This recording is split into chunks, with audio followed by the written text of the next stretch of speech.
اللہ الرحمن الرحیم. السلام علیکم ناظرین, میں غلام دستگیر پروگرام پریویو کے ساتھ آج کی اہم خبروں کو ڈسکس کرنے کے لیے میرے ساتھ موجود ہیں سینئر صحافی اور تجزیہ کار سردار امیر خان جوتوئی. السلام علیکم سر. جی وعلیکم السلام. آرمی چیف کا بڑا بیان آیا کہ مادر وطن کی سلامتی جو دفاع ہے اس پر کوئی سمجھوتہ نہیں کیا جائے گا.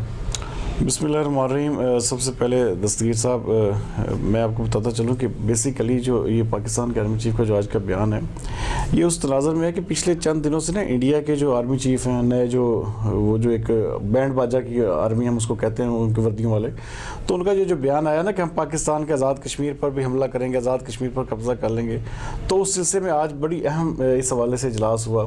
تو آرمی چیف نے وہاں پر کہا کہ بھائی کوئی بھی کسی بھی قسم کی کوئی بھارت غلط فہمی نہ رہے. جس طرح ان کے ساتھ وہ 27 تاریخ کو جو واقعہ پیش آیا تھا نا جب ان کے جہاز گرائے گئے تھے اور پائلٹ کو گرفتار کیا, تو اس سے بھی بری صورتحال کا سامنا کرنا پڑے گا. تو میں ذاتی طور پہ یہ سمجھتا ہوں کہ آرمی چیف کیا پوری پاکستانی قوم اس وقت اس انتظار میں ہے کہ کس طرح بھارت جو ہے نا ہماری سرحد ہلکا سا عبور تو کرے.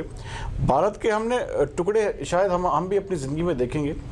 بھارت کو اب سمجھ آ جانی چاہیے کہ پاکستان کے اندر گھس کے کارروائی کرنا یا پاکستان کی فوج کے ساتھ اس طرح لڑائی کرنا یہ کسی بھی صورت میں ممکن ہی نہیں ہے اب, کیونکہ پاکستان اب یہ تہیہ کر چکا ہے کہ جس دن بھارت نے ہماری سرحد کی خلاف ورزی کی ہم اس کو وہ سبق سکھائیں گے کہ اس کی رہتی نسلیں بھی یاد رکھیں گے.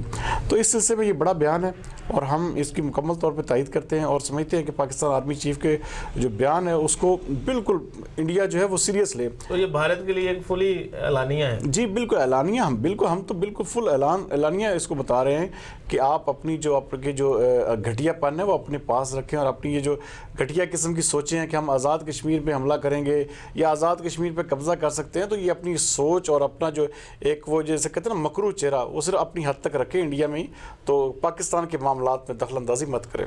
پاکستان میں سیاسی صورتحال بگڑتی ہوئی کاف لیگ کے طارق بشیر بھی آپ کابینہ کے اجلاس میں شرکت نہیں کی انہوں نے. دیکھیں دستگیر صاحب یہ بہت جلد ہونے جا رہا ہے. میں آپ کو پچھلے 2 مہینے سے جو کہہ رہا تھا کہ ایک کھچڑی پک رہی ہے. اب جو مولانا فضل الرحمان ہے ان کی جو ڈیل تھی نا وہ بیسیکلی کس کے ساتھ ہے, چوری پرویز لائی, چوری شجاعت حسین کے ساتھ. طارق بشیر چیمہ جو ہیں وہ کاف لیگ کے بڑے اہم رکن ہیں اور ایم این اے ہیں. اب اگر ایم کیو ایم پہلے جو ہے وہ ڈاما ڈول ہو چکی ہے, اب کاف لیگ ڈاما ڈول ہو رہی ہے, تو مطلب کیا ہے کہ آگے آنے والے دن جو ہے بڑے اہم ہے. اس حوالے سے آپ دیکھیں گے کہ شاید باہر بیٹھ کے شہباز شریف بھی اسی انتظار میں ہے کہ کوئی ایسی صورتحال ہو تو میں پاکستان آؤں, کیونکہ خالد مقبول صدیقی کے استعفے کے بعد یہ کہا گیا کہ شہباز شریف واپس آ جاؤ. شہباز شریف کو بلایا گیا, لیکن کیا تھا کہ شہباز شریف کو وہ چیز, کیونکہ یہ سب ایک پری پلان ہو رہا ہے اور بہت جلد آپ دیکھیں گے کہ ہو سکتا ہے کہ اسی گورنمنٹ کے جو ہے وہ عدم اعتماد ہو جائے عمران خان کے خلاف. تو کچھ بھی بعید نہیں ہے یہ ان کا نہ جانا وفاقی کابینہ کے اجلاس میں بہت سارے یہ سوالیہ نشان کھڑے کر رہے ہیں, لیکن آنے والے دنوں میں اس حوالے سے صورتحال جو ہے واضح ہو جائے گی. سر یہ بھی کہا جاتا ہے کہ جو نون لیگ ہے اور پیپلز پارٹی ہے ان کی ڈیل ہو چکی ہے گورنمنٹ کے ساتھ, یہ کوئی بھی ڈیل میں حصہ نہیں لیں گے. نہیں دیکھیں پتہ کیا, یہ 5 سال ان کو نہیں چھیڑیں گے. ڈیل ان کی کسی اور کے ساتھ ہوئی ہے, ڈیل ان کی ہوئی ہے ڈنڈا پیر کے ساتھ. اب ڈنڈا پیر کون ہے یہ پوری پاکستانی قوم جانتی ہے. ان کا عمران خان کے ساتھ, عمران خان کو بیچارے کو تو پتہ ہی نہیں ہوتا کہ کیا ہو رہا ہے کیا نہیں ہو رہا, اس کو اپنی حکومت کا نہیں پتہ, اس کو اپنے وزیروں کا نہیں پتہ. آپ دیکھیں نا جو این آر اوز ہو رہے ہیں یہ اسلام آباد سے ہو رہے ہیں, لیکن عمران خان کو اس کی قطعی طور پہ خبر نہیں ہے. ہاں اس حوالے سے یہ کہنا کہ عمران خان کے ساتھ معاہدہ, عمران خان کے ساتھ قطعی طور پہ کوئی معاہدہ نہیں ہے. آپ دیکھیں میں آپ کو ایک بات بتاؤں, یہ جو پچھلے دنوں میں آپ نے دیکھا کہ 8 لوگوں کو وہاں پہ لندن میں بلایا گیا, بڑے اہم رکن تھے, اور سب سے بڑی اہم بات جو کیا تھی کہ آرمی ایکٹ ترمیمی بل پاس کرنا تھا.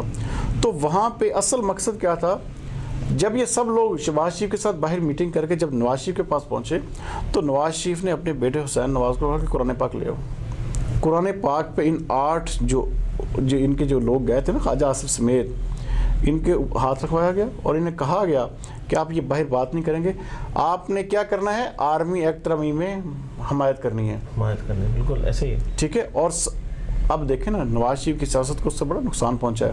نواز شریف نے اپنے آپ کو بالکل بند گلی میں ڈالے, لیکن کیا ہے کہ نون لیگ کو ایک ہوا مل گئی. نون لیگ کا دور جو ہے یہ کوئی بہت بڑی چیز ہے. آپ اس کو یہ نہیں کہہ سکتے کہ نواز شریف نے ایسے ہی یہ فیصلہ کر لیا، نواز شریف نے ایسے ہی، اس کے پیچھے بہت ساری باتیں آنے والے دنوں میں آپ کے سامنے آئیں گی. ابھی مہینہ جو مارچ کا مہینہ ہوگا نا، مارچ تک اس کو میں ٹائم دیتا ہوں اس حکومت کو. اگر یہ مارچ تک انہوں نے ڈیلیور کر دیا، اگر انہوں نے حالات جو عام آدمی جو پس رہا ہے مہنگائی کی چکی میں اس پہ قابو پا لیا اور پاکستان کے عام لوگوں کو غربت اور افلاس کی دلدل سے نکالا، تو شاید یہ حکومت کچھ عرصہ چل پائے.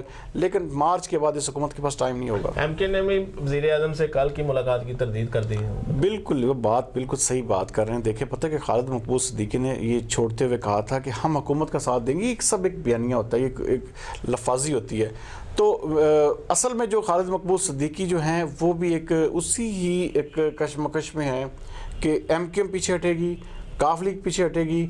اور دیکھیں سب سے بڑی بات یہ کہ جی ڈی آئی کے پیر پگاڑا نے بھی اب کہہ دیا ہے کہ جی ہمیں بھی حکومت سے جو ہے تحفظات ہیں. تو اب بہت جلد یہ ساری پٹاری جو ہے یہ کھلنے والی ہے. ایم کیو ایم کہہ رہی کوئی ہماری شرطیں ہیں، اگر اس پہ قائم ہو گئے تو پھر دیکھیں ان کے ساتھ جو ایک ریٹرن معاہدہ تھا جہانگیر ترین کے ساتھ، اس کے اوپر ابھی تک انہوں نے کچھ بھی نہیں کیا.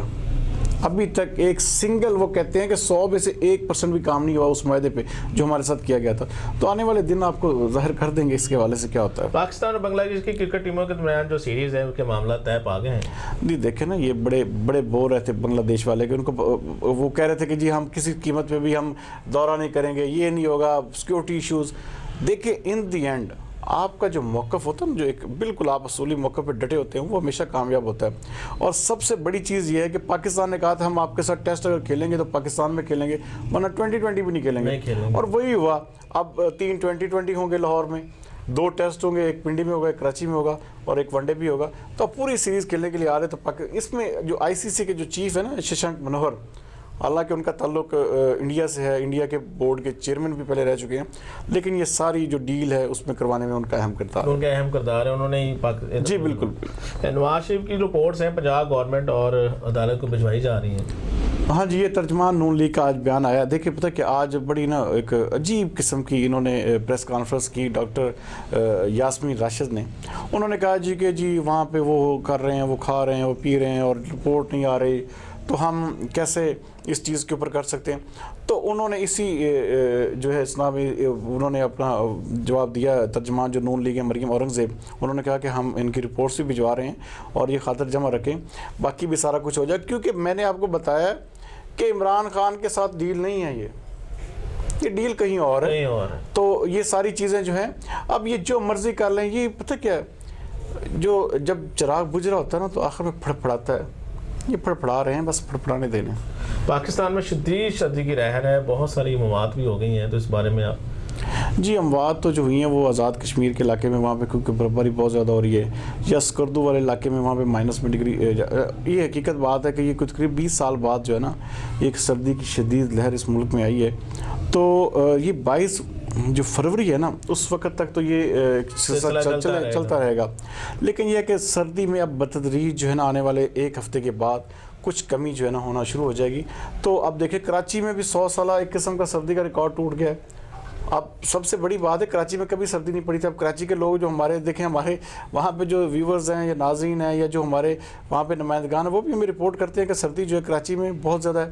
تو آنے والے دنوں میں بھی بہت زیادہ وہاں پہ سردی آنے والی ہے. جی بالکل اس حوالے، کیونکہ وہاں پہ بلوچستان سے کوئٹہ سے جو ہوائیں آتی ہیں نا وہ زیادہ افیکٹ کرتی ہیں کراچی کو.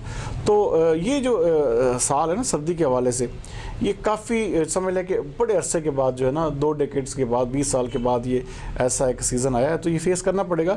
بہرحال یہ کہ ہر موسم اللہ کی طرف سے ہوتا ہے، ہم تو اسی چیز پہ بلیو کرتے ہیں. موسم سرد ہو گرم ہو اس کو برداشت کرنا پڑتا ہے، اور برداشت کرنے کی عادت بھی ڈالنی چاہیے. جی ناظرین، یہ تھا آج کا پروگرام. یقیناً آپ کو پسند آئے گا. کل تک کے لیے اجازت دیجیے. اپنے ارد گرد کے لوگوں کا خیال رکھیے گا. پاکستان زندہ باد.